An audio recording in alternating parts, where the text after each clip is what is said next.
the wood ones. A holly suggestions that obliterate to camouflage the folly. Attempted mental robbery, executed sloppily. The poppers see this mockery and walk the talk with me. Put the hands up to touch the Akasha, cause you know deep down there's something bigger than your wallet.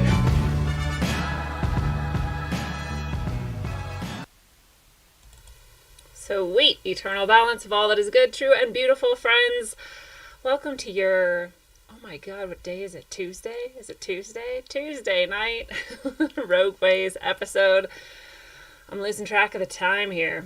You know what's funny is I was losing track of the time before the shutdown for the Shmona ever even happened, because I quit my job last year and I've been doing a whole bunch of other things as I see fit to gather money as I go, and reduced my expenses exponentially, amazingly. I owe almost nothing every month now, because of how I rearranged my life and what I got rid of that I didn't need.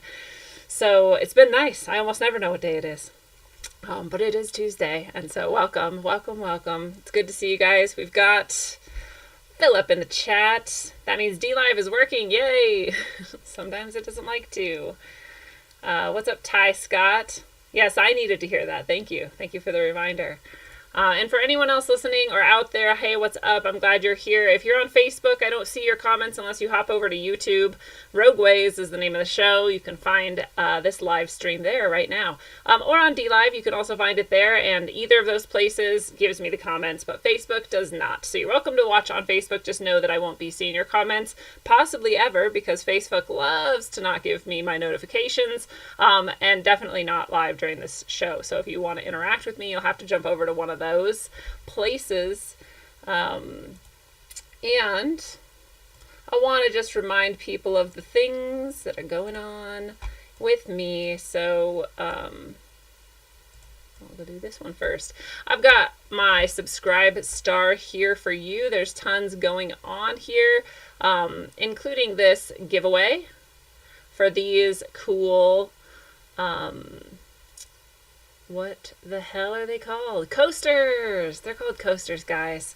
These coasters I made myself with epoxy and fresh flowers that I pressed. They're beautiful. This is a $50 value. It is free to you if you win, and you win by subscribing. If you become a subscriber at any level, you get the number of entries into the drawing as your level of subscription. So if you do it the dollar level, which is rad, everybody can afford $1 a month. I think we should have infinite dollar subscribers. That's one entry for you.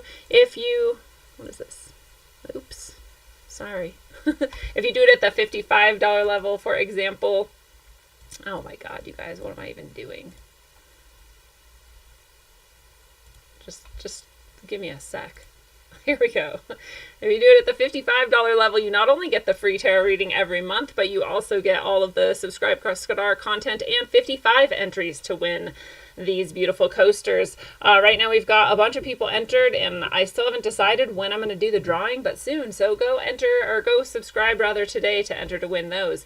You can also go to CoreySharman.com or rogueways.org. Also brings you to this site. This is my site where you can get all kinds of cool content for free. All sorts of articles, poems, other things that are fun. You can also buy my books here if you would like to. This actually just links you to Amazon, so you just buy them from there. If you want to buy them from me directly, however, you can get them cheaper, especially Sine Curve. My first novel is $15 plus tax plus shipping on Amazon, but if you want to PayPal it to me, $15 flat, shipped anywhere in the United States. It comes with an inscription and some Rogue Ways stickers, so that's the best deal you can get to buy the book. So do that. It's paypal.me/Corey Sharman. You can also find that PayPal link under the Tarot and Guidance tab here, because you can also buy tarot readings from me through PayPal. So there's the PayPal link here if you would like to do that and buy the book that way. You can also donate to the show that way. I always appreciate my donations from the people who support the show. It's very much appreciated. Thank you so much. Even just a couple bucks is rad to just show that you have found value in Rogue Ways and you would like to share some value back. You can also go to the shop tab of the site, and there you can find all kinds of cool stuff. There's some Rogue Ways gear. If you want to check it out, there's mugs, there's cups, there's shirts, there's all kinds of things that you can get with the Rogue Ways logo, which is fun and exciting. I try to pick the highest quality content that I could. for those items. So you can get them real cheap, or you can get sort of the higher quality stuff. So I tried to do that for you guys if you're into it, and that's why it's a little bit more expensive than you might have expected. The classes and tarot are also available in the shop. There's all kinds of classes that you can buy that I teach. And we can also do one-on-one sessions on all kinds of stuff here under guidance sessions as one of the objects you can buy. You can also get tarot readings here if you didn't want to do it through PayPal. That's up to you. Either way is fine. They both work. So you can look into all of that stuff. By the way, all the photography you see on this site is my personal photography. Just an FYI. And SoundCloud still, has all of the Rogueways episodes for your, if you'd rather listen and not watch on YouTube, then that is there for you as well. It's any podcast app should be able to get that feed. So that's all the stuff I have from you. Oh, I have one more thing. No, I'm going to show you later. I'll show you later. That's all the stuff. So I'm going to say what's up to Luis T. Nice to see you. Diversity, you're back. Nice to see you again. Mariha, you're here. Hi, Mariha. We also have... Those are all the people that said what's up. Again, last chance, anybody listening on Facebook or watching on Facebook, if you jump over to YouTube, that's where I see comments, so go do that. Notice my excellent mug. It's a beautiful thing. So, you guys, it's a really nice day here. I posted a picture earlier. If you follow me on Facebook, you saw the picture of the mountain, Pikes Peak over there in the distance with the blue sky. It's a rare blue sky day where they're not chemtrailing the shit out of us, and it's actually stunning and gorgeous outside, and it's the perfect temperature for me. It's like 60 something, but the sun, when the sun hits you in Colorado, it's like a lot hotter than that. So it's actually warmer. I was wearing a tank top and shorts today, and it's it's still March. Tomorrow's April, not today. So it's just March, and I was wearing a tank top and shorts. It was really, really nice. I like that a lot. So I got some gardening done. If you guys have been paying attention, I've been starting my garden. What's up, Gordon, in the chat? Nice to see you there. I got my starts going. There's a ton of baby little sprouts coming up. They're so cute. I've got watermelon, honeydew, which I don't even like. I have broccoli, I have cauliflower, I have spinach, I have romaine lettuce. I've got like 3 types of beans. I have 4 types of beans. Tomatoes, and that's not even all yet. I'm going to do carrots and potatoes and garlic and onions and all the root vegetables a little bit later by directly sowing them into the ground. So I've got a huge garden coming, like way more food than I'm ever going to be able to eat myself. Or, Johnny, like both of us together won't be able to eat it all. And I'm going to jar as much as I can and like ferment as much as I can. And even then I'm going to have too much. So I'm going to start a little local economy in my community and try to trade it for whatever people have to trade, maybe eggs or other things, in my neighborhood or elsewhere. And so I'm excited for that. It's going to be like far too much food. It's going to be rad.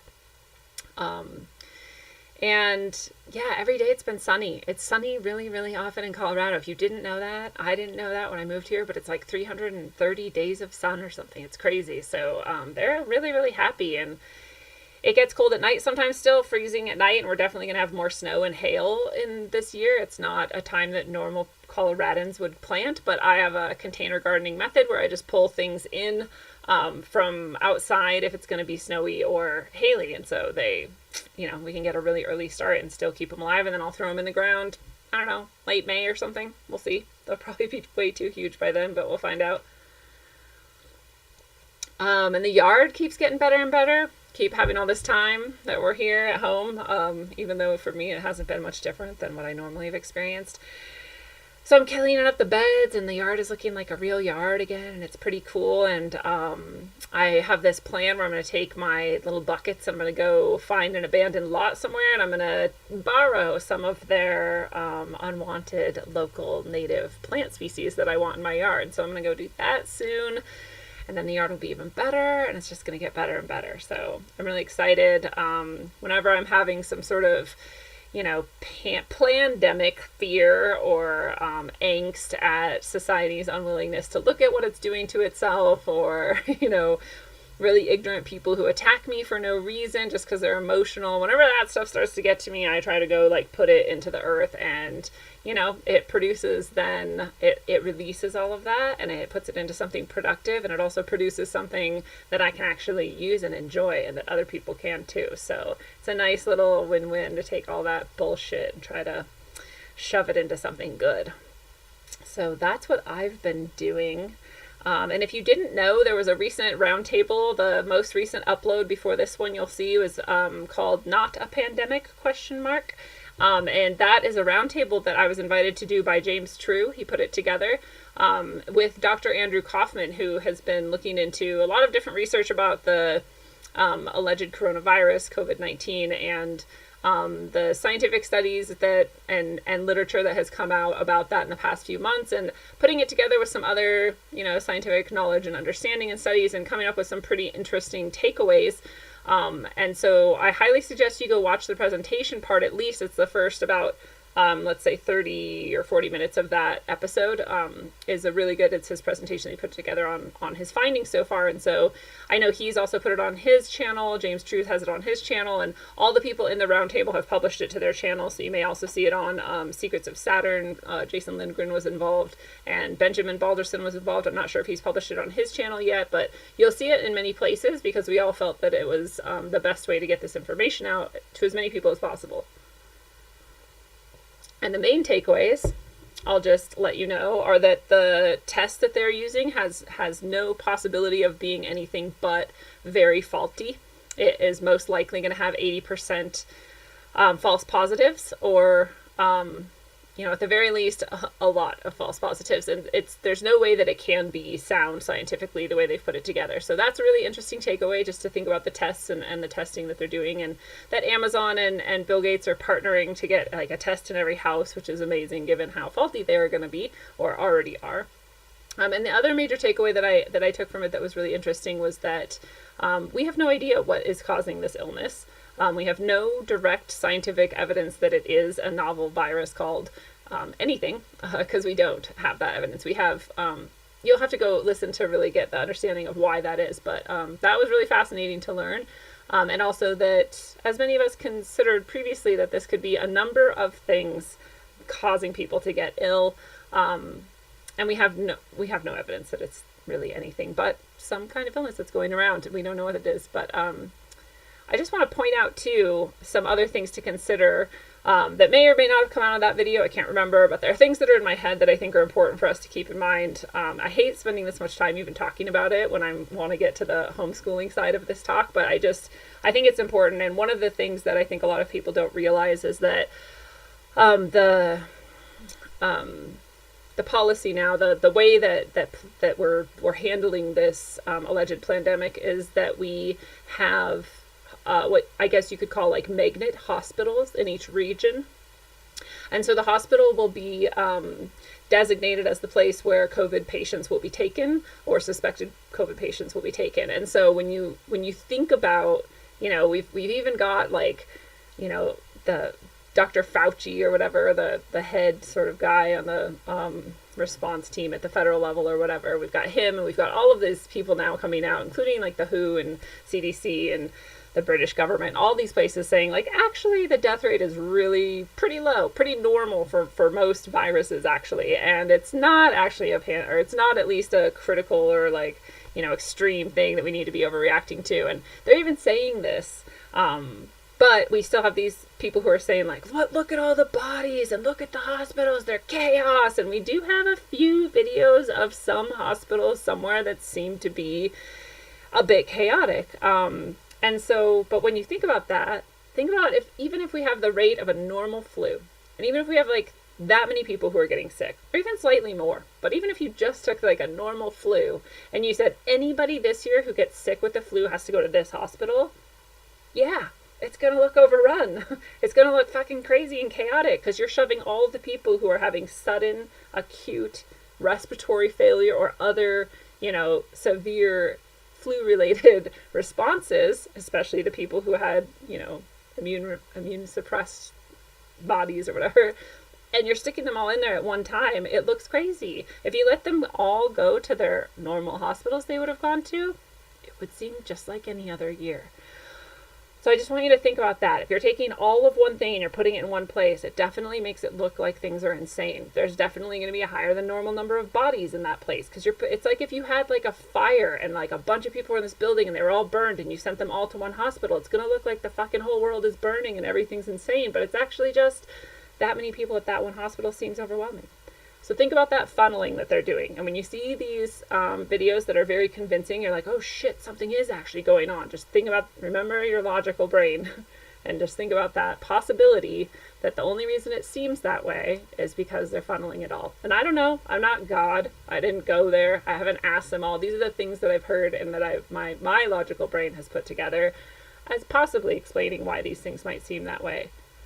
So think about that. If people bring it up, just say, hey, what do you think about the idea that these are magnet hospitals and they're funneling everyone into just one place, and so it makes it seem overwhelming. See what people say. So far people freak the fuck out at me when I bring it up, but that's just how they handle things, I guess. And yeah, like I said, the death rates actually are turning out to not be very high, according to even the officials. So that's interesting. The numbers overall, Dr. Kaufman pointed out in the video that you can go watch that we did yesterday, that the numbers overall in the world don't seem to have any significant height or spikes or more deaths than normal. It's like a normal year for deaths so far. He said, just like any year, you could find kind of localities where there is a higher than normal number, but that's every year that happens. That's overall, we kind of look at the aggregate and it's no different. And Italy is one of the places we've been focusing on as having all of these deaths and like what a rampant, just like crazy, oh, everybody's fucking dying in Italy, it's insane. And that's been compelling. You're like, well, shit, if that's true, there really is something going on. We need to pay attention, right? But now, in retrospect, we see a lot of things have gone on. One is, as we've been doing in the United States, a lot of deaths have been misattributed to coronavirus when, in fact, they were not that at all. Sometimes things like gunshot wounds have been attributed to it, and other things. So the numbers have been exaggerated in some cases. In a lot of cases, the people dying, as we've noticed, are immunosuppressed or compromised people and or people with comorbidity of many other chronic illnesses and diseases that were already going to kill them soon.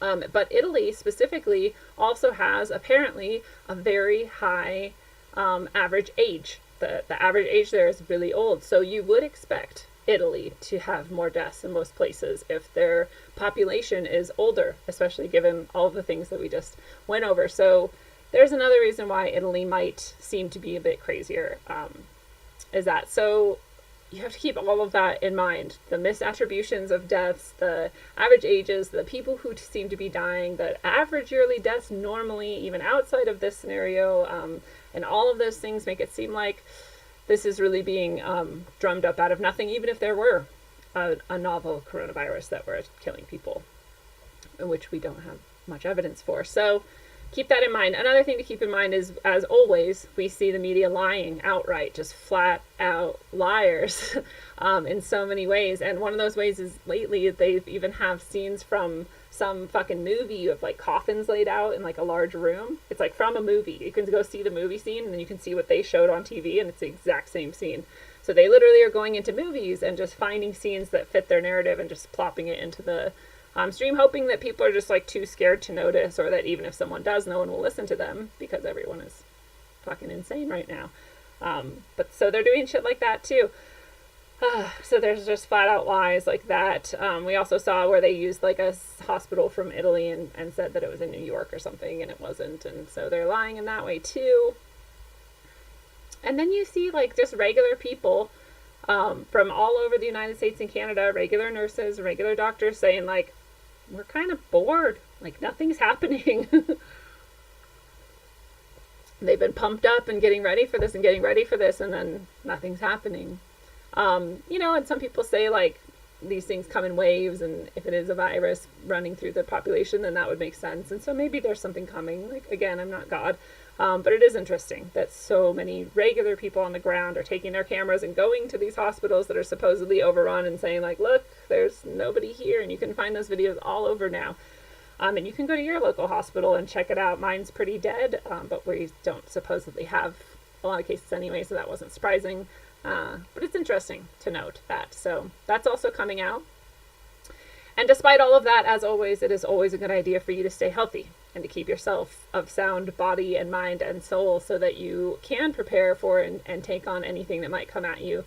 Because like we all know, that any stressors that your body, mind, and soul have going on are going to allow other stressors to impact you even more, and then other stressors even more. And so if you're piling those onto your body, you're going to not have the best chance of dealing with whatever stressors come your way. So just make sure that you're, especially right now, taking care of your emotional, mental self, because that's the part of us that's being really affected right now with all of the fear and the media and people treating each other poorly because they don't agree on things or whatever. So, and then the more we take care of ourselves in those ways, the more we can reach out to people who are suffering through this and try to help them as well. Because we got to stick together, guys. It's all of us together in this. And right now, emotional stress is really high, and especially with the economic issues that are being forced on us in response to this craziness, we really got to help each other out. You really got to especially keep your eye on the people who might not otherwise ask for help or show that they're struggling through this, and intentionally go and help them too, because not everyone feels that it's okay to ask for help, especially in economic ways. So we got to keep these things in mind and do what we can. So I'm going to say, what's up to Lacey Henshaw's in the house. What's up, Lacey? We've got Steve. Nice to see you, Steve. We've got Sasha's here. What's up, Sasha? Hey, guys. So again, if you're in Facebook, hop over to YouTube so I can see your comments. But now I want to talk to you about homeschooling. And I didn't plan on doing this. Today I was like, I'm going to do a show. I'm going to talk about some stuff. Who knows what. We'll figure it out when we get there. And I think this will be like the 5th time that I was going to maybe talk about aliens or experiences with entities, and then have like switched it at the last minute to something else. So Brett actually asked if I would talk about homeschooling and sort of that new paradigm that's being forced on us. We're now in this world of mandatory homeschooling now. Like, you must homeschool your children because they're not allowed to go to public school. And it's so ironic, because if you're any sort of liberty-minded person or somebody who has sort of looked into the system of education and seen how ultimately evil and disgusting it is and how it's really meant to create slaves, unthinking slaves and obedience more than anything else, then you're like celebrating, right? I was celebrating. I'm like, yes, send the kids home. That's fucking rad. And I'm a teacher of 14 years, remember? So like, for me to feel that way is should tell you something about the system. And I guess I should pause now. It's always nice so that people who are convinced by credentials can be convinced by my credentials. And my credentials are that I have a bachelor's in English and social studies from Evergreen State College, and I have a master's in teaching from Western Washington University's Woodring College of Education. The Woodring College of Education is one of the most prestigious and we'll just leave it at that, schools for education in the country. And it's really difficult to get into. I have very high GRE scores. I believe it was 1,300 something. If the metrics are still the same as when I took it, I don't know. And so that's part of why I got into this very prestigious program that allows, out of thousands and thousands of applicants every year, they generally accept about 15 people. So I have a sharp mind and a high academic ability, and I graduated from that program with a 4.0. So I'm a very good teacher with very good credentials, and since then I also got my national board certification, which many people find to be very difficult to achieve. So I also am a nationally board certified teacher. So everything that comes after this hopefully will rest easy in your mind, that it's coming from a place of sound academic backing. The system has checked off on me and I am okay, allegedly. So yeah, I'm going to tell you about some things about education, since we're all now forced to educate our own children, which I celebrate heartily. I mean, really, like, the best thing you could do is take your kid out of public school and teach them yourself. No matter what you do with them, they will end up better than they would have with public education. I promise you. It's impossible for them not to, unless what you do with them is sit around and like do drugs or something, you know. But if you have any inclination to at all give them experiences that are educational, it will be more important and more effective than public school education ever could have been. And I'm going to tell you why. And it's really easy and anybody can do it. So yeah, that was my humble brag. I like never talk about it, but I just realized that some people are only convinced by credentials. So I'm like, sure, I'll pull it out and I'll fucking drop my giant credentials on your desk. And some people aren't, and hopefully those people are the people who will be convinced by my sound arguments and presentation. But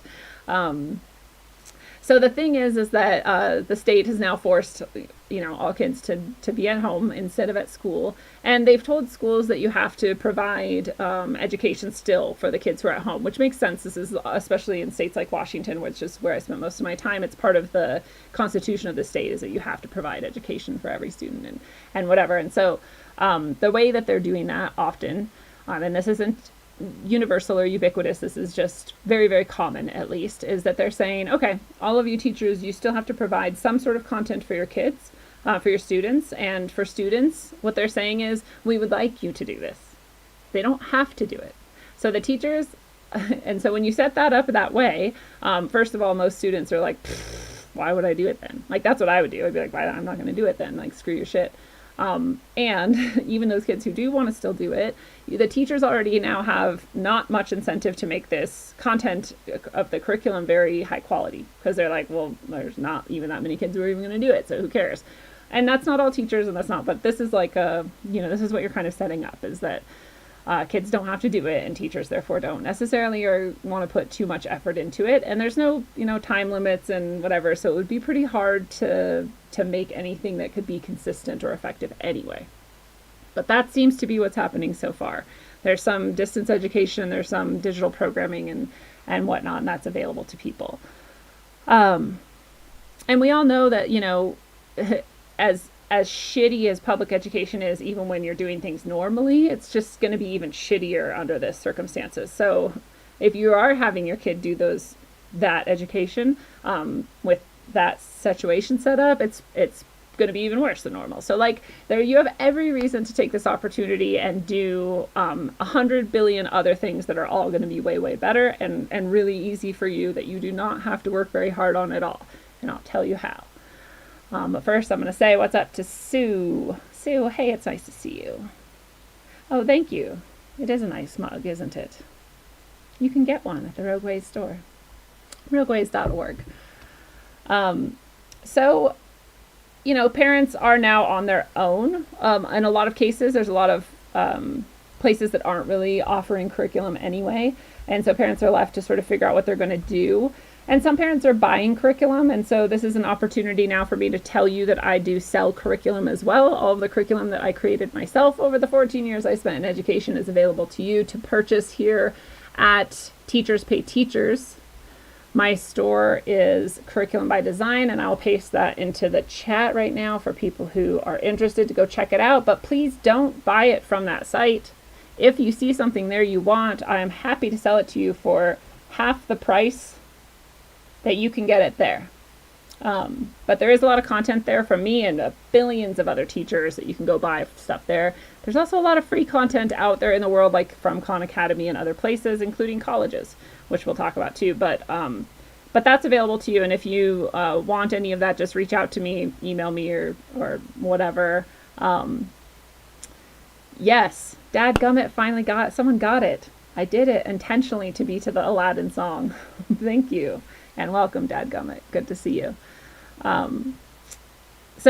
That's available to you. If you just have questions about teaching or learning or how to put together or design your kids' days or time or whatever, you can also talk with me. And if you want to have an in-depth conversation, please buy the guidance session from the site, and then we can do at least an hour of, heavy hitting direct instruction for you and your child or whatever it is that you would like to get out of that. But I could definitely be your advisor.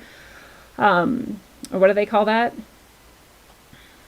I can't remember the word, what people say. But yeah, basically your advisor or whatever. So if you'd like that, I can also help you in that way. And if there's curriculum that you want and you don't see in my store, then I can also design you some curriculum based on your needs and age and subject and all of that. So just let me know if you want any of that stuff. But you don't need me. This is my main message to you, is you don't need me at all. You can do this all yourself super easily. So we're going to talk about how finally. And just so you know, this philosophy that I'm sharing with you now has a name. And I did my, God, why can't I remember words, you guys? What's the thing that people write? Dissertation? What's it called when it's before the dissertation? I can't fucking remember. But that thing, my like 80-page whatever thing that I wrote, was about this method of teaching. And it's called constructivism. And constructivism is one of the most ancient, I would argue, methods of teaching, and it's the simplest method of teaching, and it's the most effective method of teaching. And all of the data that we've ever gathered proves that constructivism is actually the best way to educate children. And how many teachers have I ever met that use constructivism? Just guess. 0. I'm the only one. I'm the only teacher I've ever met that uses constructivism. That doesn't mean that there aren't people out there that do it, and especially people who do it by accident and don't even know that it has a name. But it's just been amazing to me throughout my career to see that almost no one even knows what it is or how to do it, or that it's super simple, it's easier than anything you could ever do, and it's more effective than anything you can ever do. I have teachers who even would like attack me because they'd say I'm not teaching, and then they'd be shocked to see that my students' test scores were higher than theirs the next year. So take that. It's a very sound method, and it has lots and lots of literature behind it if you can still find it. But yes, so let's talk about constructivism and how easy it is that anybody, even if you're not trained as a teacher, can use it and apply it today, tomorrow, and for the rest of your life. Some of the best data supports this method. So constructivism's basic thing is that it says that people learn best by doing. How easy is that? That's so simple. You all know it. We all know it. We all know that. And like in our hearts, we know that. Like, duh, we learn best by doing things. That's how you like build the muscle memory and attach it to ideas in your brain and like have concepts go across like, you know, what am I trying to say? Subjects? That's not the right word, but you know what I mean? Like when you can attach ideas from various different realms of thought together in one place, it's because you're applying it in some way, you're doing it. So constructivism applies all of this inherently, innately. You don't even have to design it that way. It's basically applied learning. It's basically just hands-on learning in various ways, though. Hands-on doesn't have to mean that you're like creating a, you know, structure or something like physical. Hands-on just means that you're doing it, right? So you can apply this too. You can do it. You can take this, even the most difficult subject matter becomes much simpler when you practice it using constructivism. I'm going to pause. I'm going to tell a story right here because this is one of the most like impactful expressions of constructivism I ever saw. And I wish that I remembered who this doctor was that did this, but it was a doctor out of either like MIT or Duke or something. And he went to India, and people always are saying, you know, we can't educate the world because they don't have enough money and computers and like buildings that are fancy and all this shit that they need to learn. And this guy was like, fuck that. I'm going to go to the poorest places I can find, and I'm going to give them only just a computer with internet access, and that's it. So he dropped these little units that were little computers that are really durable, and they were connected to the internet. And these actually even had very limited access to the internet. In fact, the one that he did in India, in the slums of Calcutta, only had access to what he called I think it was something like the granny hotline or something, and then the textbook. And the textbook was a college level applied physics textbook.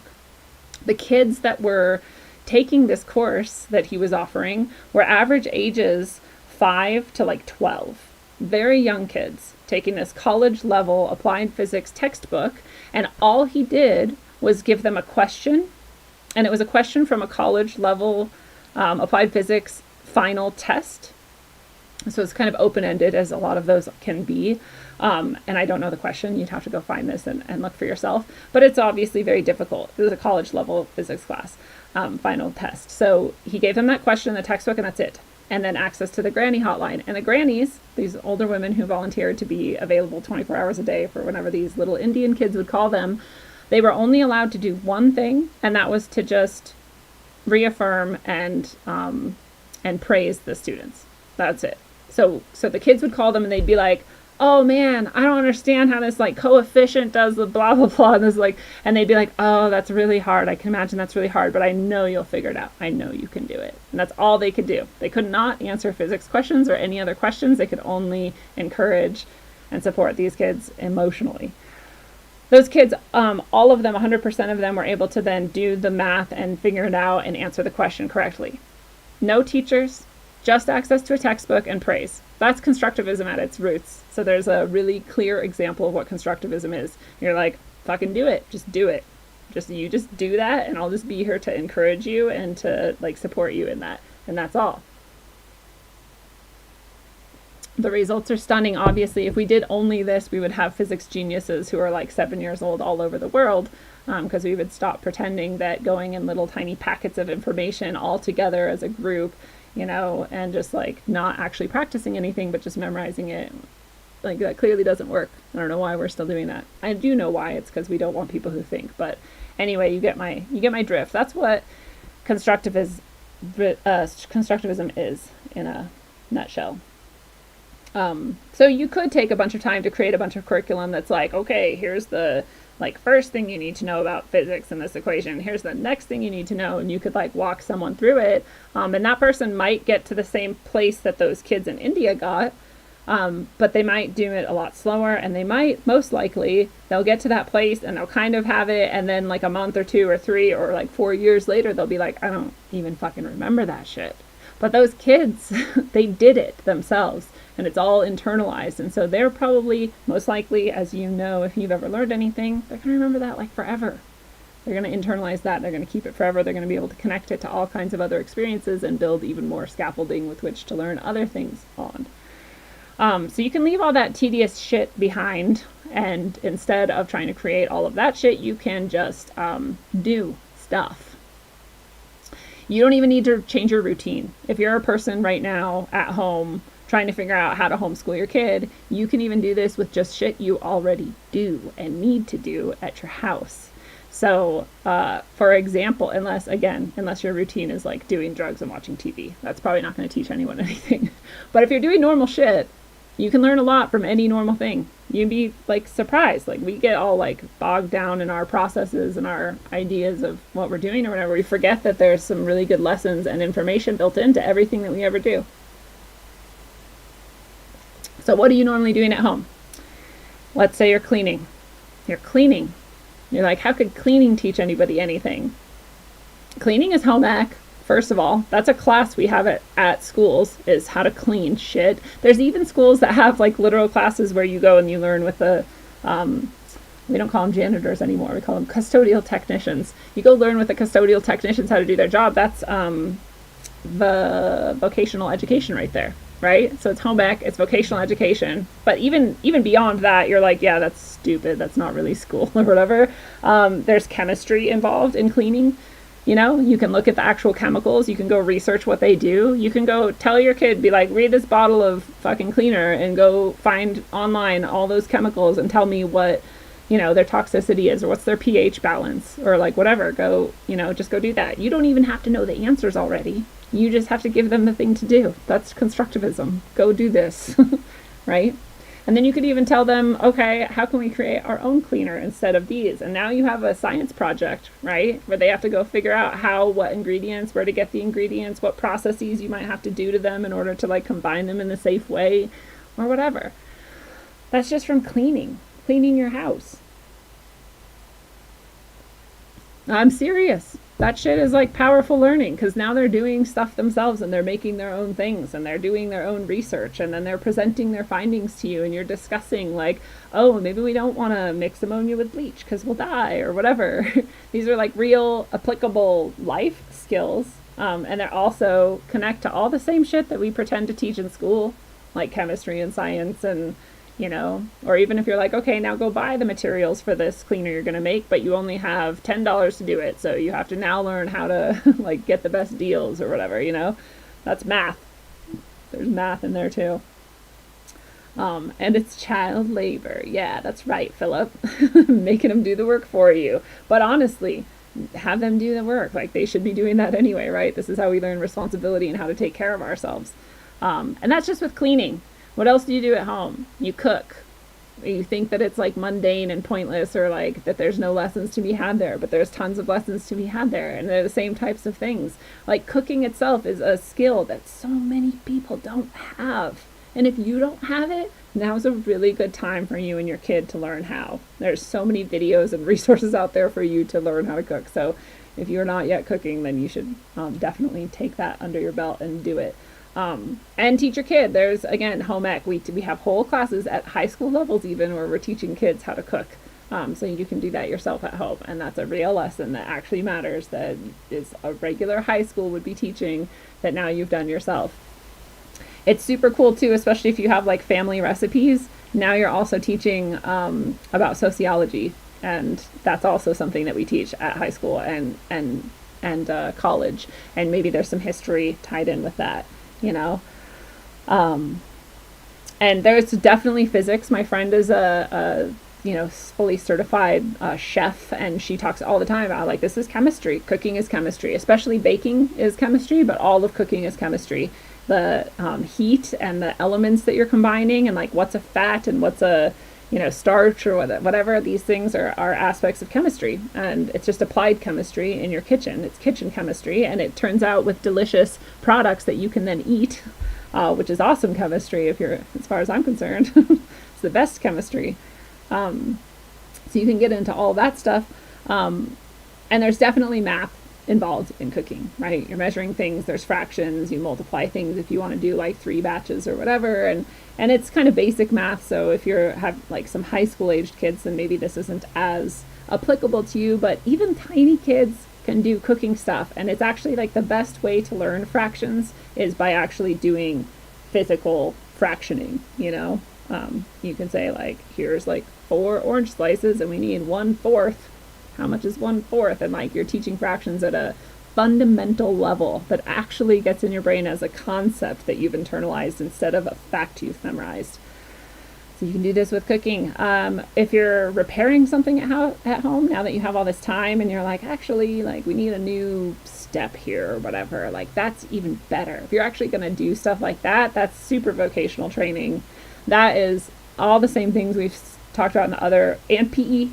Like physical education is a whole hour of most kids' days, and measurement and math and and physics. Again, there's physics in that kind of stuff as well. Alchemy, there's alchemy in a lot of this too. It's interesting to think about how many things that we do at home in our daily lives that need to get done that involve all the same skills that you would hope that your student would get from a public education.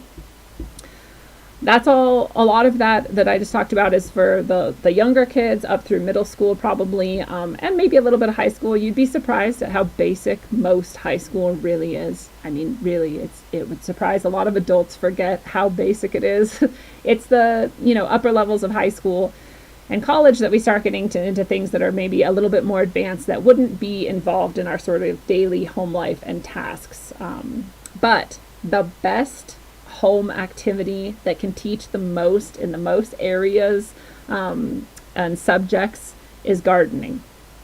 I'm like pushing gardening right now for so many reasons. Again, it like lets us get a lot of our stress out and into the ground and the earth. It makes our stress productive. Even if you're not stressed out, you don't have to be stressed out to do it, but just it is a nice thing to do if you are emotional or stressed out. And even if you're not, it's very, very pleasing to do. But it's also productive as you're going to create food for yourself, and you're going to create a pleasing environment, and you're going to create wildlife spaces.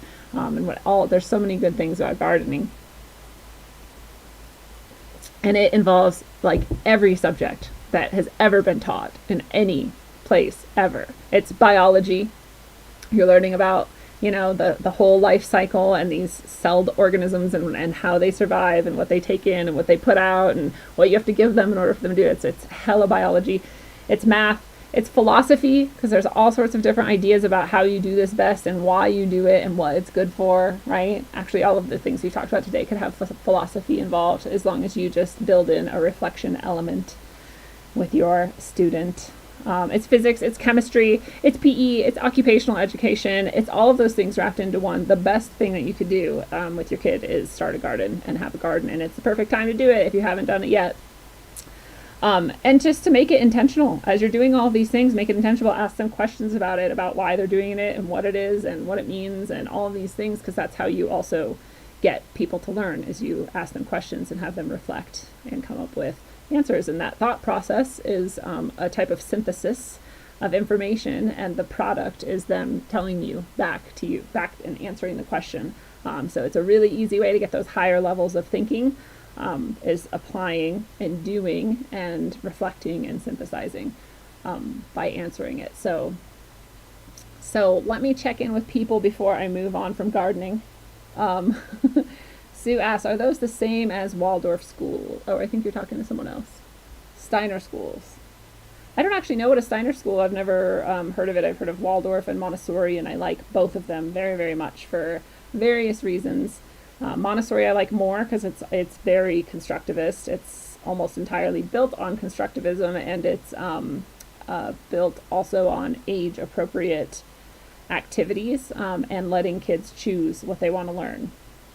And since that's coming up right now, let me just advocate for your child that you let them choose what they want to learn right now, because now is the best time, and no one's ever more motivated than when they get to choose what they get to learn about. That is the most powerful learning a person can have, is when they have decided for themselves that this is information that they want to take in. So please let your kids, if they want to learn about anything, let them do it.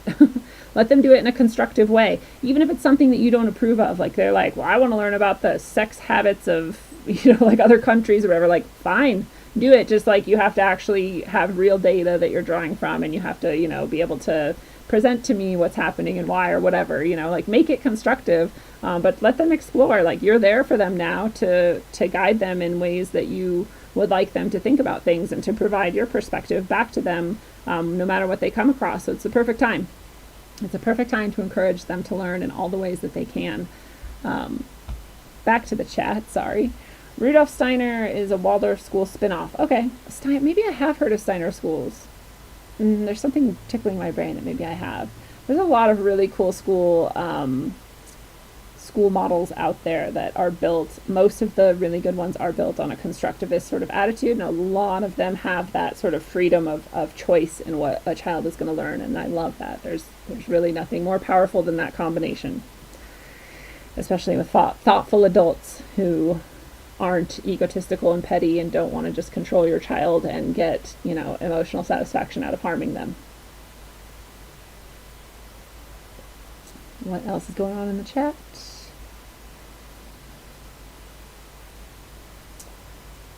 I always tell my kids, Sasha says, I always tell my kids they are little apprentices and are supposed to watch how we do things.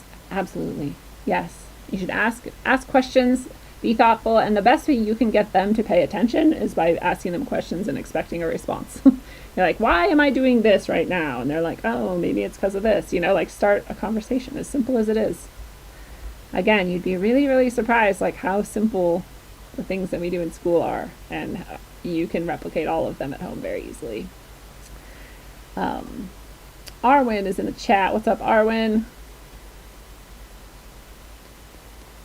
So yeah, so gardening I think is my favorite at-home activity that you can use as lesson material for your student. It's an ongoing, awesome project, and these longer projects are another thing that comes out of a constructivist education is longer, extended projects, however you want to think of the word project, but just longer extended focuses that you are looking at, because in school one of the criminal things that we do is we chop things into tiny little pieces and we never go back to them, and that's not how brains work. We all know that. If you just think about your own brain, it's very associative, and so if you're not extending and making associations, you're not cementing it, it's not sticking there.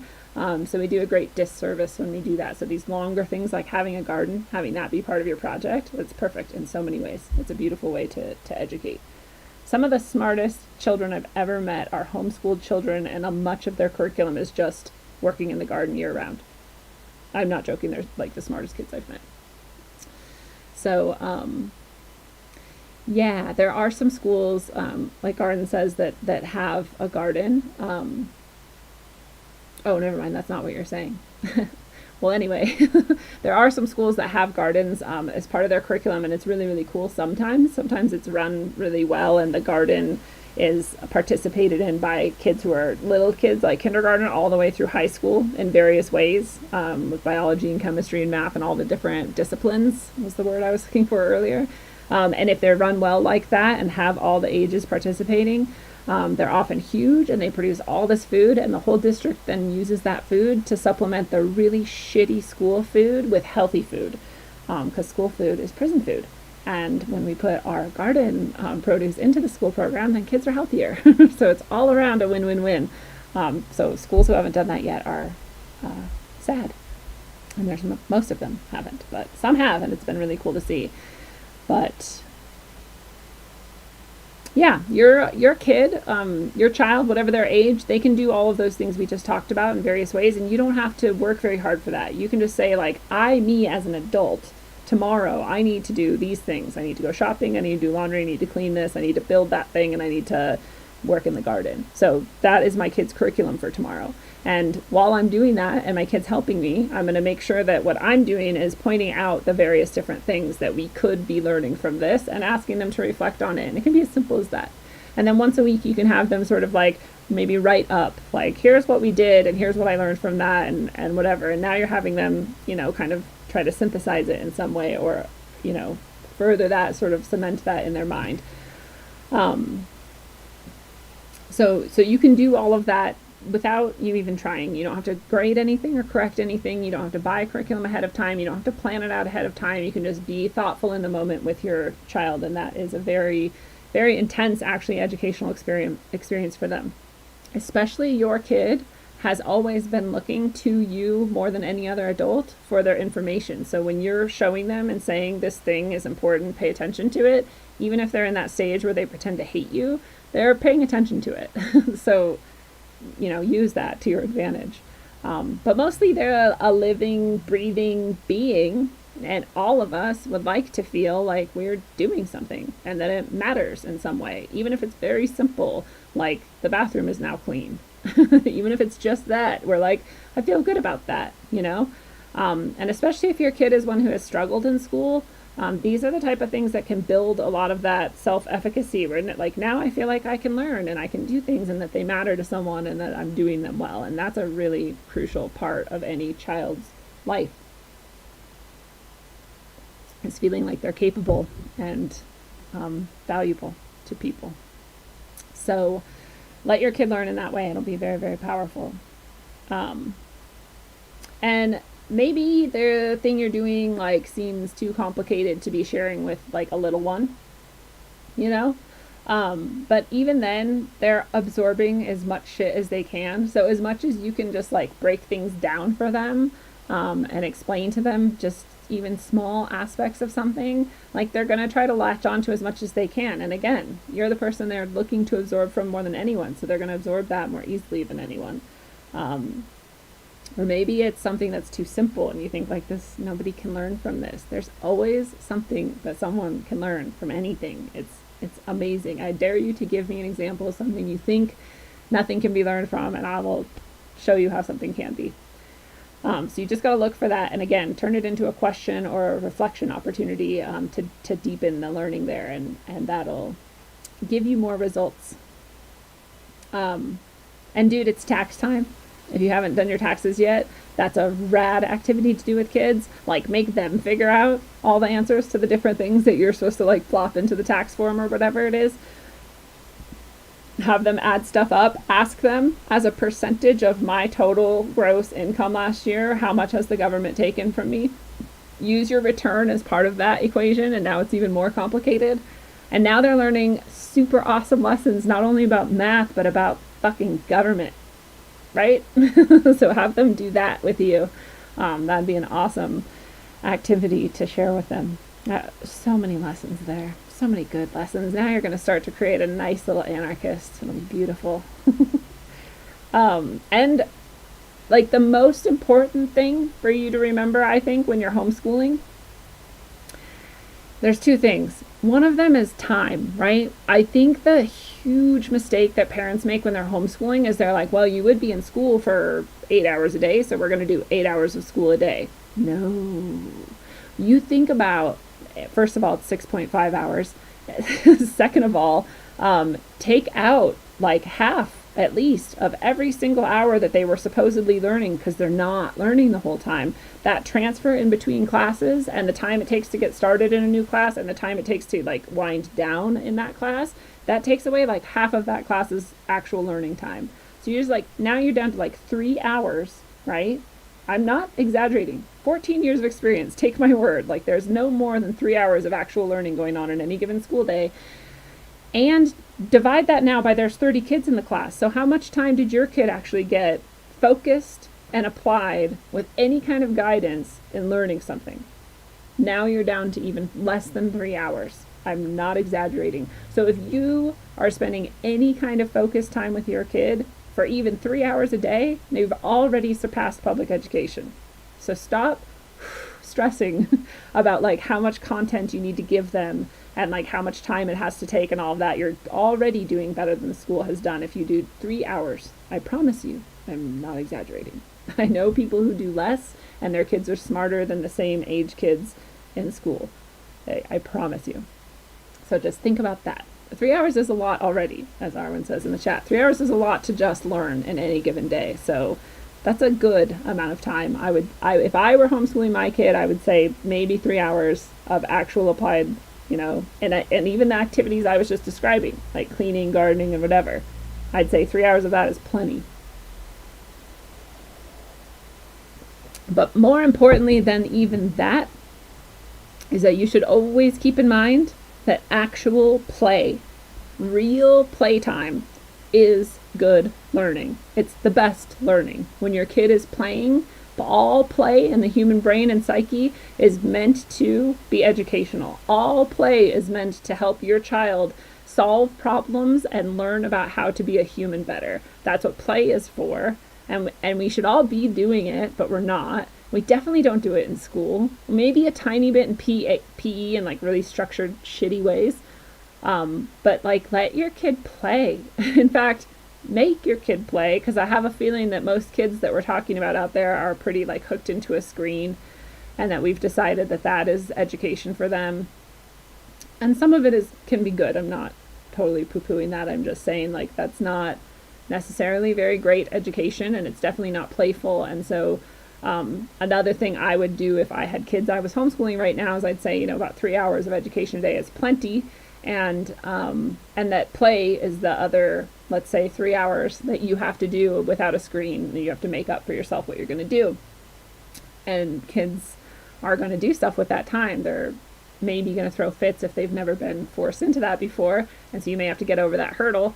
But they're going to find stuff to do, and it's going to be stuff that they find fun and entertaining. And it's going to be stuff that actually does help them psychologically, mentally, and physically prepare them for life. And so that's important learning as well. Like build a fucking fort. That's important learning. You're actually learning all kinds of shit when you're doing that we could go into all the same sorts of subjects that we went into in the other activities that you're going to be doing if you're building a fort. If you're doing it like just for fun and you don't even think it's learning and it is actually learning, right? Or like go climb a tree. Like that is learning. That's actual learning. Here's a good learning. You're like learning about the tree and biology and life, but you're also learning like how to climb and how to play and how to like sit with yourself and your thoughts and, like do that. Or like imagine a game into existence, like create a game and play a game or whatever. This is what kids do when they're like don't have screens and don't have artificial structures placed on top of them and don't have any requirements. They do all of these things naturally. This is what kids are really good at that adults are really bad at, is play. So please let your kids play, and please consider that good learning time. And please encourage them to do that more and more and more. Especially with all this free time. It's like the perfect time to reinstill what has been destroyed in our children, which is their imaginations.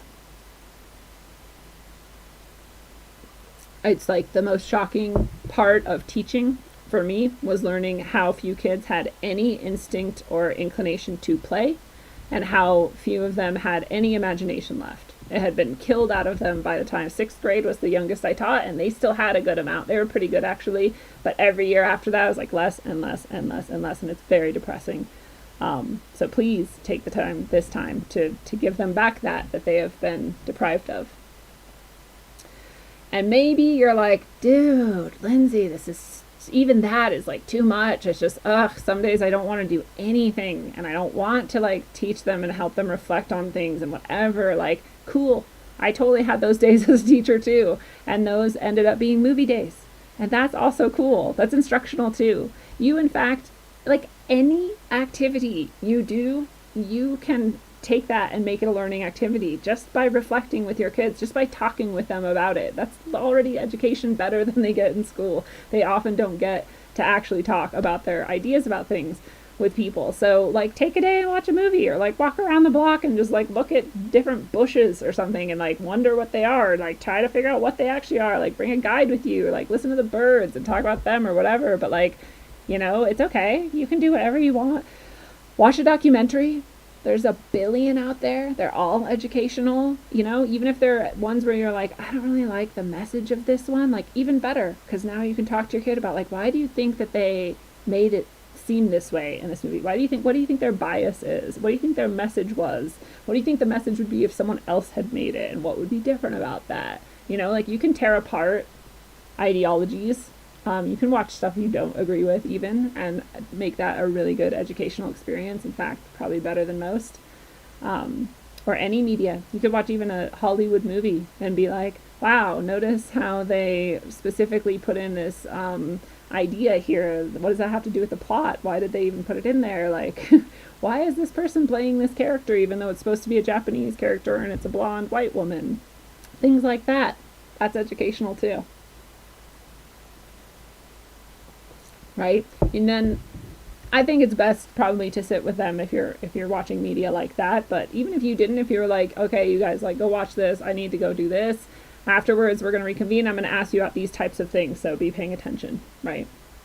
You don't necessarily have to like do all of it with them, but yeah, then you can have like some breaks built in for yourself, because it's hard to hang around with kids all day long, nonstop, and all night long, forever and ever. But yeah, it's especially good if you get into the sort of manipulation of media, if you are going to go that route. Media studies used to be a part of the curriculum that we were supposed to sort of highlight for like a couple of years. This was like a big deal where we were like looking at media bias and these types of things, and then it just sort of disappeared and no one cared anymore. But it was one of my favorite things to focus on even after it disappeared in my education, or in my teaching, in my classrooms. And one of the things that I really like to help kids notice is the manipulations of advertising. So if you want to look at the ways that advertising tries to trick us into believing that we're not good enough and that we therefore need this thing, or to scare us, if we don't do this then something bad might happen, and all the emotional sort of aspects of that. A really simple way to break that down is by looking at appeals to ethos, pathos, and logos. And if you aren't sure what that is, there's tons of resources out there to go. It's very simple, and you can figure it out pretty quickly. And to look at all advertisement and movies under that lens of ethos, pathos, and logos, and like how are they trying to manipulate us. That's really interesting media study to do with your children. Or how are they trying to make us feel sort of stupid and subservient, and therefore accept certain things we might not otherwise accept. You can apply this to like the political sphere and our role as citizens. So that could be interesting too. But yeah, remember this like most simple and basic truth that is truer than true. It's always true. And that's that everybody is always learning all of the time. 100% of the time you are learning, because what learning is at a base level is you just taking an input and figuring out kind of where it goes. And that's it. That's what learning is. So at the most basic level, learning is always happening. I'd say that the times that the least learning is happening is when we're not applying it and not reflecting on it. But again, those are the things that you can build into anything you're doing, no matter what it is. So homeschooling becomes quite simple when you're looking at it under this lens of it just being a habit that you're applying to any experience in life, rather than focusing on whether or not your kid has memorized a certain equation or not. And I'm not saying those things aren't important too. And so if you are someone out there who's like, none of this applies to me, my kid is like a super genius, like senior in high school or something, and they need to be learning like physics and stuff. Again, there's sites out there, and this is the one time where I'd say these types of sites are like a really, really good option, is for things like that. If you want your kid to be learning those types of highest level sort of math and science that you don't necessarily get from just reflection and reading and sharing conversation with people and whatnot. Then there's Khan Academy is my favorite. Khan Academy, it's Khan, Khan Academy. He has created an exquisite collection of resources that do that sort of step-by-step walking through. And they have a lot of like quizzes built in and questions and how to answer the questions. And I'm not sure that that's still free, but I'm pretty sure it is. It was a couple years ago, the last time I looked. And I think I remember they did have a paid option, but that's more if you're managing like multiple students and you want them to be using this program. So I don't think that applies to you if you're a homeschooler. I think it's all just free. And your kid can walk themselves through all that stuff and you don't even need to know it. So that's pretty cool too. Also colleges, tons of colleges now have just free classes on anything, including really good colleges like MIT. Like really good colleges have just free courses that you can take. You don't have to do anything. You don't have to pay. You just like go and take their courses for free. If you want the credit, then they have you pay them to take the test and to get the credit. But you can just go take those classes for free and you can learn whatever you want. If you're not interested in getting the official credit marked down on a transcript, it's perfect for anybody to go learn whatever they want. So that's pretty cool. And besides those resources that are free, and again, that like curriculum sites, like the one I showed you that I have my curriculum store on, besides all of that content, like we all know that YouTube is a great resource. Like, I don't know about how many times you've gone to look at YouTube to learn something, but I've done it a billion times. Like, how do I change the battery in this fucking random, very specific item I have that I've never opened before or whatever, like we all know that YouTube is actually a fantastic resource. So there's the internet is an amazing tool. And, but I hope I've also helped you see that you don't need the internet to learn, a lot of the things that matter and the things that your kid would be learning in school anyway. You can do that all just on your own. See this, library I have here? That's like years worth of curriculum right there. Reading is one of the best ways that people can learn anything, and it's not that you're learning a subject, it's that reading itself is really good for your brain and your ability to think and process information. Just reading anything. Obviously the sort of more like pure and higher level the reading, the better it's going to work, but just anything. When kids are supposed to be reading in my class, they're like, what should we read? I'm like, anything. Like, read a letter someone wrote you, or read a book, or read a magazine. It doesn't matter. Just reading is good for you. So you can also have reading time at your house, and that can be a really, really great way to learn. And you don't need to build anything more into it than that. Just read, and then you can talk about what was in the book if you want. That's even better. But even if you just read, it'd be cool. It'd be more than a lot of kids ever do. I'm not joking. People have this illusion that kids in school actually do the things they're supposed to do, and mostly their whole game, if you remember, you did it too, is to get out of that stuff. So lots of kids don't read anything, even in high school. I had kids who would brag like, yeah, I passed your class, I never read any of those books. I'm like, I know. It was obvious. Anyway, real books are the best, as Sue just pointed out. Actual like full-length novels or nonfiction books are honestly the best that you could do, but not every kid's going to do that. So you got to just find what your kid will read and get them to read it when you can. That's cool. And then also remember, like, every kid is at a different level. And the best thing you can ever do is not judge wherever they're at, and just be super supportive of wherever they're at, and just always praise everything they do. Honestly, praise is the best motivator. It's the best encouragement for learning, as we saw with the Indian experiment of learning physics when you're a tiny slum kid in India. Just those grandmas encouraging them was like half the reason they succeeded, if not more. So being encouraging and supporting your child's learning, no matter where they're at, is really important. I think we get in this habit of being like, oh, you're supposed to be like better than this. You're supposed to know this stuff. Like, rah, and it's like, they're not supposed to do anything. They're not supposed to be anything but what they are. So let them do that. And then you'll be amazed at how much quicker they go and how much happier they do it. But yeah, any activity at all with reflection built into it, and especially if it has an applied aspect of it, is going to be pretty good learning. Again, like I said, this is my whole philosophy for teaching, and it always has been, and I've got better results than, like, literally, sorry, not trying to brag, but it's true, like any teacher I've ever met. So take my word for it. It's much more profound than you can imagine, even though it's as simple as I've said. And again, I'd love to talk with anyone if they want to have me as a consultant. There's the other word I was trying to remember earlier. Then you can purchase a guidance session for my site, and I would be happy to consult with you if you have like a specific need or a specific student issue, or like, you know, something that you do want to design curriculum with, or have me design curriculum for them. I'm happy to do it. But I just want to really encourage people to have faith in their abilities as a thinking human, to help your child learn everything they need to learn, period, no matter what it is. So have faith in that and know that you can do it. Books. They're the best source. Anybody can learn anything they want by themselves. No one ever needed a teacher, really. It's nice to have. I'm not saying don't have one, or like leave your kid in a dark room with just books or something, but like, but you don't have to, you know. The first person to learn a thing didn't have a teacher, did they? So, yeah. Can you imagine what this would do for our culture? Like, as a whole, if this is what we did? I mean, can you imagine if every child had just that education that we just described, and only that? It would be like profound, the differences in our culture. Because a lot of the problems, honestly, in our culture come from kids who didn't have enough attention or interaction with their adults in their lives. That's like a huge failing that we have as a society. And this gives them that. If every kid was homeschooled, they would have the one person whose attention they want the most in the world all of the time.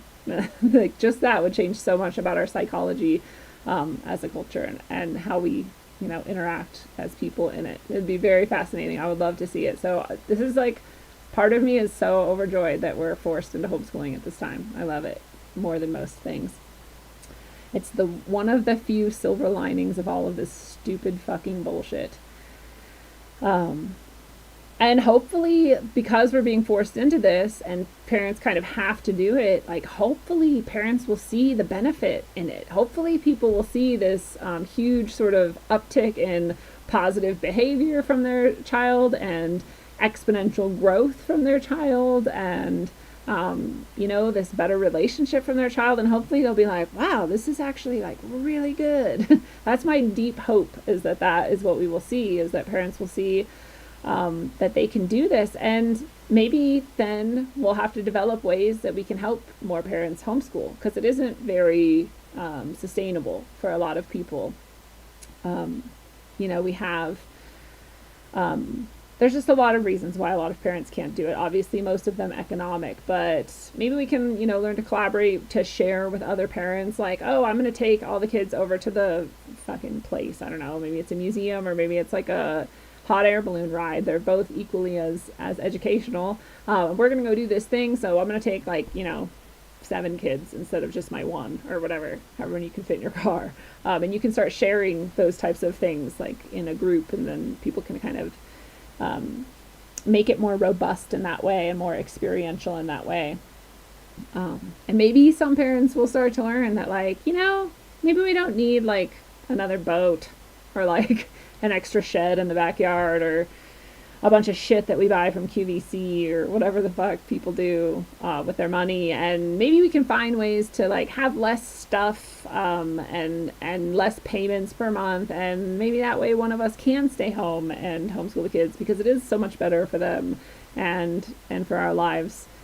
Maybe that could happen. I don't know. I was saying, I look around and I see like quite a few families where that could definitely be a reality if people wanted to make it work. And And at the same time, again, I know that there's people who can't do that. There's like, you're already running like as thin as you could possibly cut it without like starving to death or losing your home. And so that's a totally different subject and issue that we would have to deal with as a community and as a culture. But it would be neat if people could sort of see like what in their life they don't need, so they can get closer and closer to these types of ideals. Because again, I hope that if there's anything we take from this forced homeschooling time, is that it's actually better for all of our kids. It's way better. Like, there's so many levels of it. There's so many things wrong with school that isn't just with like what we're teaching or how we're teaching, but that whole structure of education with the hierarchy without merit that's built into absolutely every aspect of school. And you know, it builds in bullies at every level. Bullying is an absolute must in that system, because it's the only way that it functions. That is the system.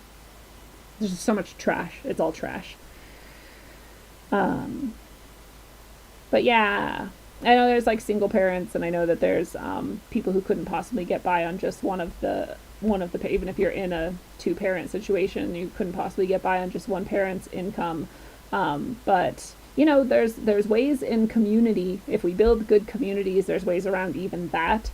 And people have done it, and those models exist where people are still homeschooling even though they can't afford for one of the adults to stay home. And so there's things like childcare and homeschool co-ops, again, where you trade sort of your ability or skill or something, or your time as the parent who takes care of the kids that day or whatever, in a co-op sort of situation, so that everybody's kids can have this benefit without every single parent sacrificing that income that they could be getting. Or at least not full time, right? Like, given the days that everyone works, like, you can figure stuff like that out. So that's cool. That's something that we can all do, no matter what our income level is. And people have done it, like I said, and so we know it works. And when you're doing things like that, you get more socialization, like Chrissy just pointed out in the chat, because you have multiple kids doing it all together, and multiple parents and multiple adults. So it's not just your perspective they're ever getting, which is good. You don't want to limit your kid in that way. So that has many, many benefits to it.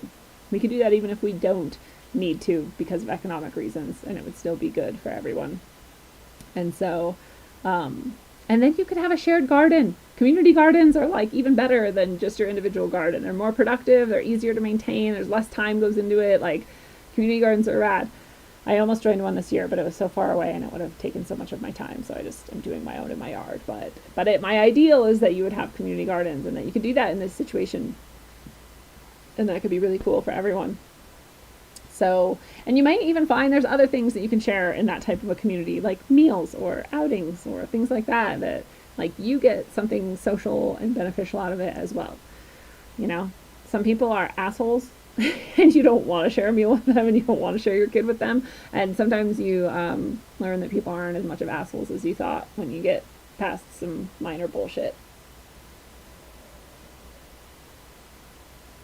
But checking in with the chat, Sasha says AI is coming to a school near you. Oh God, yeah. There's this thing called, I think it's called Springboard to Education. It's been years in the making, and it's literally just like a program that replaces a teacher, allegedly.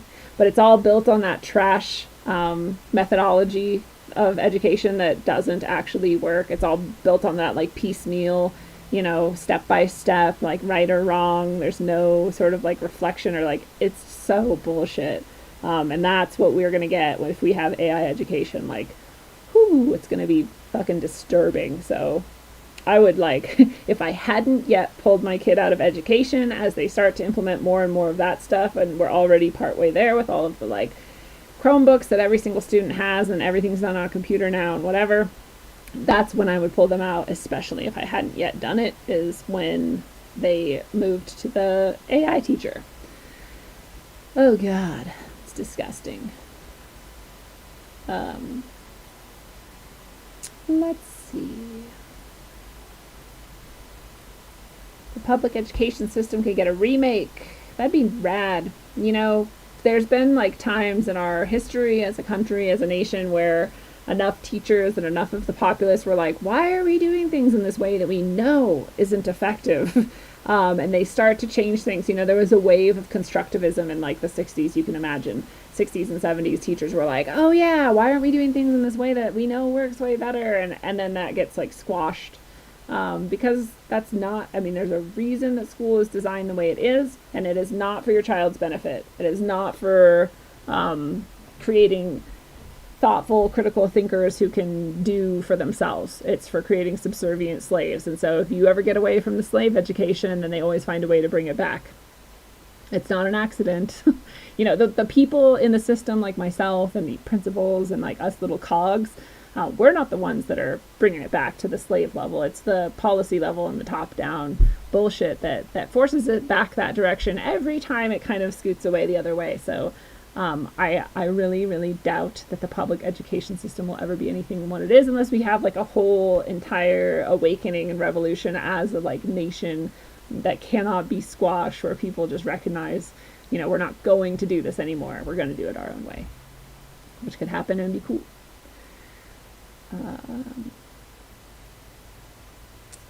Let's see. I hate it when I hear teachers say you're supposed to know this. Yeah, I hate it too. It's fucked up. That's a form of abuse.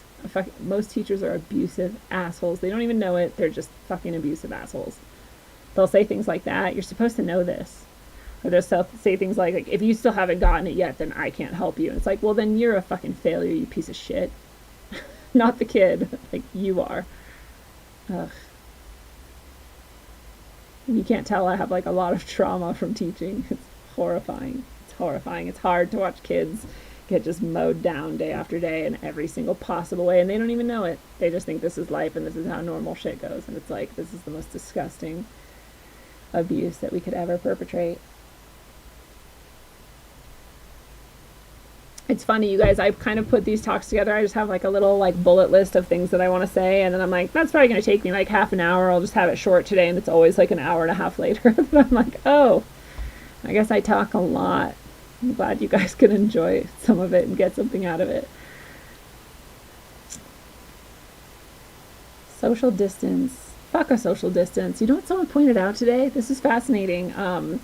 Someone from Eyes Open's daughter, and see, kids are wonderful. When you let them think and be themselves, they will surprise you every time. But her daughter said something to the extent of, I know why they want us to social distance at 6 feet. That's probably when our like hearts become less effective at reaching each other. And I was like,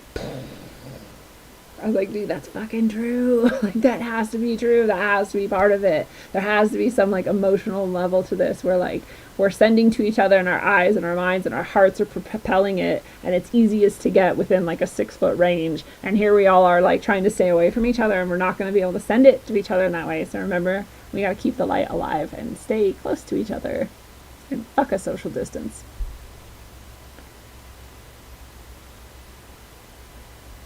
Sasha says her friend started a Montessori preschool in her basement. It's amazing. Oh yeah, you can, I mean, like, Montessori is pretty simple. It's literally built on just like providing the opportunities around the room that kids could get involved in a thing if they wanted to, and then just letting them do whatever they want, basically, and then like being there to help them reflect on it and like learn. If they have questions, you answer them, and like that's like the basic constructivist roots of it.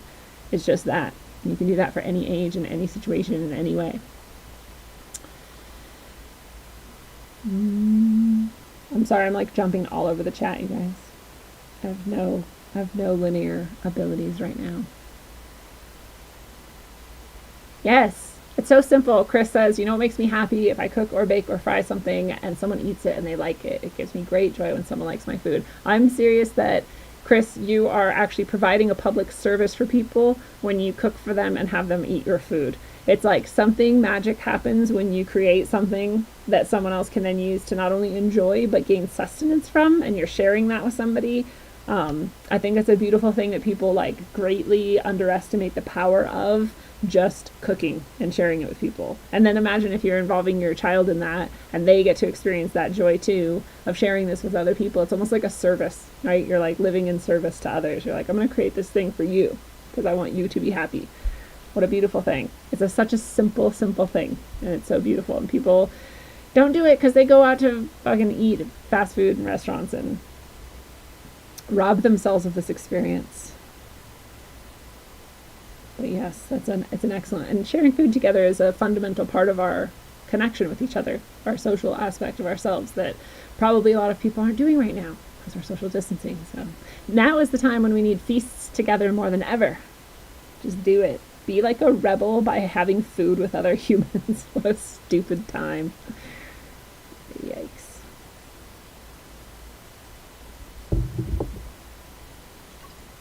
Just make sure if you're going to eat a cookie that it's like not, the special kind of cookie, unless that's what you want.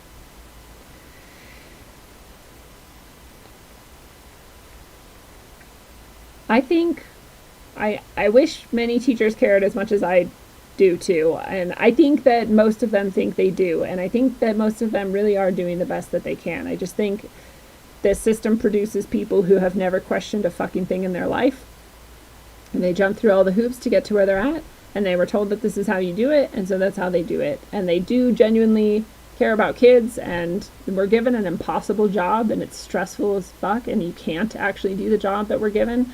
It's impossible unless you work like 70 hours a week, which some people do in order to do it.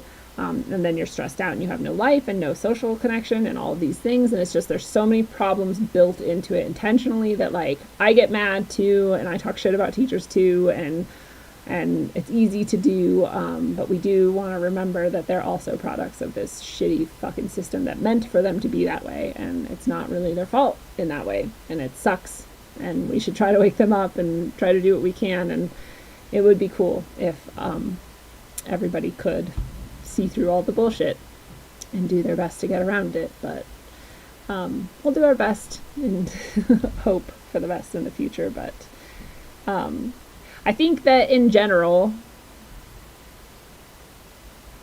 to sort of wrap things up, I think that we have sort of lost the art of doing things for ourselves, like all around. I mean, I get stunned sometimes at like adults I meet who still don't know how to like cook, like I said, or how many people have no clue how you would even start to have a garden. And I'm not great at gardening. Like, I mean, I talk about it a lot, but I'm like really not. I don't really know what I'm doing. I just know the basics. Like, if you stick a seed in the ground, it's going to grow, and you give it some water and some sunlight, and it's happy. Like, that's what I know about gardening. It's not that good. I should be better. I could be better, but like some people don't even like really even get that. Or like kids who are even like in their 20s or whatever, like don't know how to do laundry. And shit like that like blows my mind, because our lives are already so sterilized and convenienced and like full of comfort. And so even then, especially then, like how do you not learn how to do your own laundry or like cook for yourself? Like everything has already been made so easy for us. Like, and then we take like even those things out of the equation. And it's crazy to me. And so I think that part of the goodness and joy that we can take from this imposed homeschooling time is that we can get back to a point where we are doing things for ourselves, and like if you were listening to that list of things that I was saying, like maybe you're making house repairs, you could teach your kid, and you were like, I don't repair my house. Like, you can. You definitely can. And you can start right now, and you can teach yourself. And that can be something that you and your child actually learn together. Like, hey, let's learn how to fix a stair together, and let's just try it. Like, what's the worst that can happen is that you try again and again until you get it right. And now you've learned something, and you know something that you can do for yourself. So whether it's like cooking or gardening or repair, like all these things that like we could be doing ourselves, like this is the perfect opportunity to do that and get some of that back. Because I think we used to have a culture where we did do for ourselves, and we did know how to do a lot of these things. And I think that there's a really good reason why a lot of the bullshit in our world is happening. And I think it's because we've lost that sort of idea that we should and can do for ourselves. And so I think it's cool. It's a cool time to try to get back to that. And I think in conjunction with that, we've lost the art of community. And I think that's an even bigger problem. I think we lost the art of knowing our neighbors and talking to our neighbors. I think we lost the art of like sharing with our neighbors and the people around us. You don't need for everyone to have a chainsaw if someone in the community has one, right? Like there's a reason why communities came together all throughout history, and there's a reason why that's good for everyone involved. We all benefit from that in some way. And it also teaches you a lot about how to get along with people who you wouldn't otherwise necessarily want to get along with. But it's not a bad thing to have people in your life who you don't automatically jive with and connect with on a deep level and agree with on everything. There's a good aspect of community there too, is that you kind of have to then be a part of people who don't necessarily agree with everything you say. We don't want an echo chamber necessarily. And you do want to share the burden, and that's what communities are for. And when we have lost this aspect of humanity, it's a human trait to live in communities, we're just basically combined with the not doing for ourselves anymore. Those two things have made us super not self-reliant, reliant on external things like a system that can be controlled and is controlled and is intentionally pulled on like a little fucking puppet string, and then we all like dangle because we put ourselves there and we hung ourselves on that structure and we let them control the strings, because we gave up our sovereignty when we stopped doing those things, when we stopped being in connection with each other and doing for each other and for ourselves everything that we can. And that's why we're so easily controllable at the basest of levels. If we didn't have that, then we wouldn't be, because we'd just say like, fuck your fucking social distancing and your coronavirus and your whatever shit. I'm just gonna like keep doing what I've been doing, which is taking care of myself and the people around me. Like, no one can control that anymore, unless they come in with violence, which is a whole other story for another day. But those two things would go a long way into getting us back to a place where we have actual sovereignty and control over ourselves and our lives, if we did those things. We made that. It's just like I was talking about fear the other day, and we like fashioned this sword over time and then like handed it to them. Like, this is another sword that we have given them, is when we've disconnected from our communities and stopped doing things from ourselves. There's 2 more swords. Now we've given them 3 swords, and all 3 of them are swords we can take back very simply and non-violently and just take their power away. Super empowering for us that we can do those things. So I hope we can get back to doing more for ourselves and wasting less, both time and money, on shit that doesn't matter and isn't good for us. And working together to help support one another in the best ways that we can for each other. Not in ways that let people take advantage of us or not do for themselves also, but in ways where the whole community benefits. There's lots and lots of ways that we can share the burden and help each other get through, and it helps support everyone. It's good for everyone involved. And again, when we've taken back those swords and we find that they can no longer control us when we do those things. So it's just a win-win-win-win-win-win-win when we look at it in that way. And until you can create your perfect educational system, your homeschool wonderland, and a community of your dreams, I hope that you travel well, aim for balance, and always look inside first. Mwah. It's a one-on-one lesson, so do your homework. Make your dome hurt while up on earth. My bones are blessed from holy dirt. Vibes manifested to words that told me search for verbs and adjectives to describe birth. Worth more than one can speak, while the tongue beats a weak, a sour taste in your mouth, bittersweet. Words can also kill you when you sleep. Mind condition, low frequencies while the subconscious mind listens. I can television filled with lies, disguised as truth, and spread it like the word to the youth. Watch the tube. A place where the God gets booed is sorcery. To recreate a God forgery does more than meets the eye. Not too many know. Just hit me flow like the eye of Horus Pinio. Yeah, not ready to leave until we believe we're free to go. You hear me? Go.